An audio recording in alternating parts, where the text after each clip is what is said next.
Kembali di Kompas Siang, Saudara, polemik Al Zaitun akan ditangani oleh pemerintah pusat. Bareskrim Polri akan menindaklanjuti laporan-laporan dari masyarakat. Sementara itu, Menko Polhukam akan memberikan informasi lebih lanjut dalam waktu dekat terkait Al Zaitun.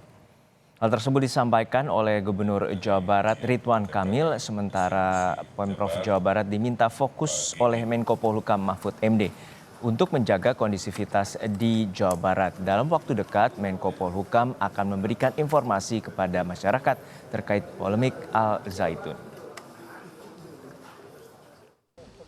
Saya sudah melaporkan progres kerja dari tim investigasi yang dibentuk oleh SK Gubernur kepada Menko Polhukam. Jadi kasus Al Zaitun ini sudah ditarik menjadi kewenangan nasional. Itu satu.